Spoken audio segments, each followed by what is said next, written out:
20-ാം നൂറ്റാണ്ടിൻ്റെ തുടക്കത്തിൽ ജീവിച്ചിരുന്ന സാധാരണക്കാരിയായ ഒരു പോളിഷ് കന്യാസ്ത്രീയായിരുന്നു സിസ്റ്റർ ഫൗസ്റ്റീന കൊവാൾസ്ക. ലോകം ഇന്നുവരെ അറിഞ്ഞിട്ടുള്ളതിൽ വെച്ച് ഏറ്റവും മഹത്തായ കാരുണ്യത്തിൻ്റെ സന്ദേശം ലോകത്തിന് വെളിപ്പെടുത്താൻ ദൈവം തിരഞ്ഞെടുത്തത് അവളെയായിരുന്നു.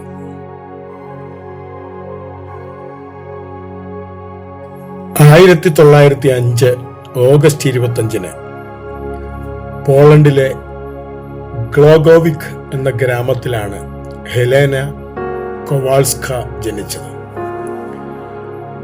കഷ്ടപ്പാടുകൾ നിറഞ്ഞതായിരുന്നു അവളുടെ ബാല്യം. തന്റെ സഹോദരങ്ങളോടൊപ്പം വയലുകളിൽ അവൾ കഠിനാധ്വാനം ചെയ്തു. പല സമയങ്ങളിലും വേദനാജനകമായ ബാല്യം അവളുടെ ജീവിതത്തെ കൂടുതൽ കഠിനമയമാക്കി. രാത്രികളിൽ തനിക്ക് ചുറ്റും അദൃശ്യമായ സാന്നിധ്യങ്ങളും നിഗൂഢമായ ശബ്ദങ്ങളും അനുഭവപ്പെടുന്നതായി അവൾ പറയുമായിരുന്നു.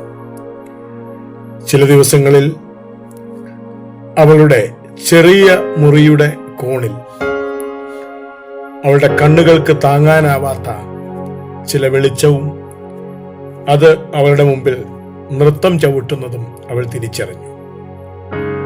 വീട്ടുകാർ ഇത് വെറും ഭാവനയാണെന്ന് കരുതി തള്ളിക്കളഞ്ഞെങ്കിലും അവൾ വ്യക്തതയ്ക്ക് വേണ്ടി കൂടുതൽ പ്രാർത്ഥിക്കുകയും ദൈവത്തിന്റെ വിളി അവളെ നിരന്തരം പിന്തുടരുന്നുവെന്ന് തിരിച്ചറിയുകയും ചെയ്തു. തന്റെ 19-ാം വയസ്സിലുണ്ടായ ഒരു ദർശനം അവളുടെ ജീവിതത്തെ മാറ്റിമറിച്ചു. ഒരു മിന്നൽ പിണർ പോലുള്ള ഈ ദർശനത്തെ തുടർന്ന് എല്ലാം ഉപേക്ഷിച്ച് മഠത്തിൽ ചേരുവാൻ യേശു അവളോട് ആവശ്യപ്പെട്ടു. ഇതേ തുടർന്ന് ഉറക്കം നഷ്ടപ്പെട്ട അവൾ പുലർച്ചെ വീട്ടിൽ നിന്നിറങ്ങി വാർസോ നഗരത്തിലേക്ക് യാത്രയായി. ഏതെങ്കിലും മഠത്തിൽ ചേരുക എന്നത് മാത്രമായിരുന്നു അവളുടെ ലക്ഷ്യം. അവിടെയുള്ള പല മഠങ്ങളിലും അവൾ മുട്ടിവിളിച്ചെങ്കിലും ചിലരൊക്കെ അവളെ പരിഹസിച്ചു. മറ്റു ചിലർ അവളോട് നിർദാക്ഷിണ്യം ഇറങ്ങിപ്പോകുവാൻ ആവശ്യപ്പെട്ടു. അങ്ങനെ അവസാനം അവൾ ചെന്നെത്തിയത് sisters of our lady of Mercy എന്ന മഠത്തിന്റെ വാതിലിലാണ്. ആ മഠത്തിൽ അവൾക്ക് പ്രവേശനം ലഭിച്ചു. അങ്ങനെ അവൾ Sisters of our lady of Mercy എന്ന മഠത്തിലെ അംഗമായി തീർന്നു.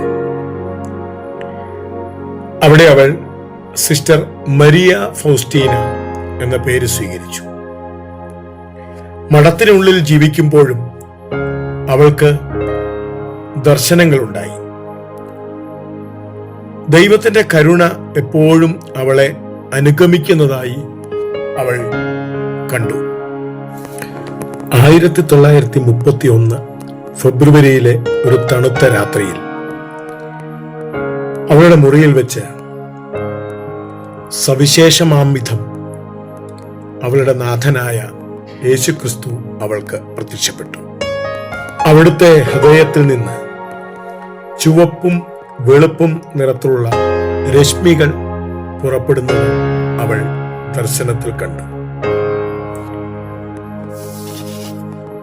യേശുവിന്റെ ഹൃദയത്തിൽ നിന്നും കരുണ ഒഴുകി വരുന്നതായി അവൾക്ക് അനുഭവപ്പെട്ടു. അവളുടെ നാഥന്റെ ഹൃദയത്തിന്റെ കരുണയുടെ സ്വരമല്ലാതെ മറ്റൊന്നും അവൾ കേട്ടില്ല. അവന്റെ കരുണയുടെ തണലിൽ അവൾ നിൽക്കുന്നതായി അവൾക്ക് തോന്നി. ചില സമയങ്ങളിൽ അവളുടെ മുറിയിൽ ലില്ലിപ്പൂക്കളും മറ്റു ചില സമയങ്ങളിൽ റോസാപ്പൂക്കളും നിറഞ്ഞു നിൽക്കുന്നതായി അവൾ കണ്ടു. ഇതൊന്നും അവൾക്ക് സ്വപ്നങ്ങളായിരുന്നില്ല.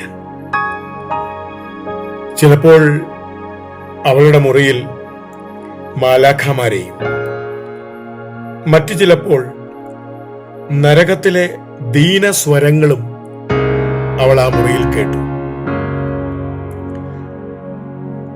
ദർശനത്തിൽ മാലാഖമാർ ആ മുറിയിൽ നിൽക്കുന്നതും ഗൗരവതരമായ മുഖഭാവം അവർ കാണിക്കുന്നതും അവൾക്ക് അനുഭവപ്പെട്ടു.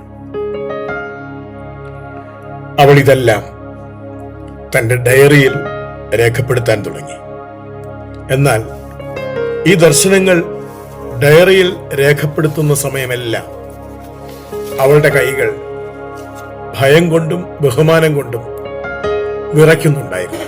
ഇത് കാട്ടുതീ പോലെ ആ മഠത്തിലെങ്ങും ഈ ദർശനങ്ങളെക്കുറിച്ചുള്ള വാർത്തകൾ പരന്നു. ചില കന്യാസ്ത്രീകൾ ഈ ദർശനങ്ങൾക്ക് പിന്നിൽ ദൈവകരുണയുടെ കൂടുതൽ സാന്നിധ്യത്തെ കണ്ടു. എന്നാൽ മറ്റു ചിലരാകട്ടെ ഇത് കേവലം മാനസിക വിഭ്രാന്തിയുടെ അടയാളങ്ങളായാണ് തിരിച്ചറിഞ്ഞത്. എന്റെ കുമ്പസാരക്കാരന്റെ സഹായത്തോടെ യൂജീനിയസ് കാസിമിറോസ്കി എന്ന ചിത്രകാരനെ അവൾ കണ്ടു. അദ്ദേഹത്തോട് വ്യക്തിപരമായി അവൾ താൻ ദർശനത്തിൽ കണ്ട യേശുവിന്റെ രൂപത്തെക്കുറിച്ച് വിവരിച്ചു കൊടുത്തു. യേശുവിന്റെ ഹൃദയത്തിൽ നിന്നൊഴുകിയ കരുണയുടെ രശ്മികളെക്കുറിച്ച് അവൾ വിശദീകരിച്ചു. അങ്ങനെയാണ് ആ ചിത്രകാരന്റെ സഹായത്തോടെ ലോകപ്രശസ്തമായ ദിവ്യ കാരുണ്യ ചിത്രം രൂപപ്പെട്ടത്. പല സമയങ്ങളിലും അധികാരികളുടെ മുൻപിൽ അവൾ ചോദ്യം ചെയ്യപ്പെട്ടു.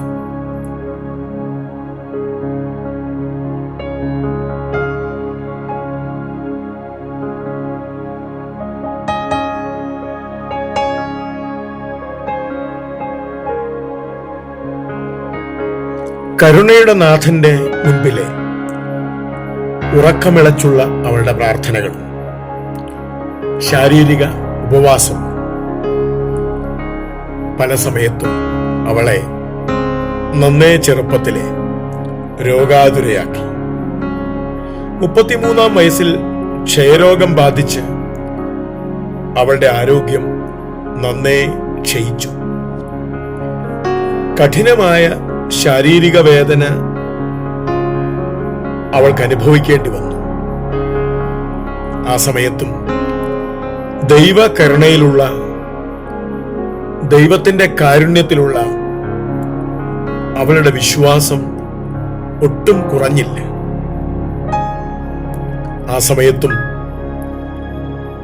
കരുണയുടെ ദൈവത്തെക്കുറിച്ച് തന്റെ സഹോദരിമാരോട് സംസാരിക്കാൻ മാത്രമാണ് സിസ്റ്റർ ഫൗസ്റ്റീന ശ്രമിച്ചത്. മരിക്കുന്നതിന് തൊട്ടു മുൻപ് പോലും ദൈവത്തിന്റെ കരുണയിൽ വിശ്വസിക്കുവാൻ അവൾ മറ്റുള്ളവരെ ഉപദേശിച്ചു. അവളുടെ രോഗക്കിടക്കയിൽ അവളുടെ അടുത്ത് കരുണയുടെ കൈകളുമായി അവളുടെ നാഥൻ വന്നു നിൽക്കുന്നത് അവൾ പലപ്പോഴും അനുഭവിച്ചു. 1938 അവൾ ഈ ലോകത്തോട് വിട പറഞ്ഞു.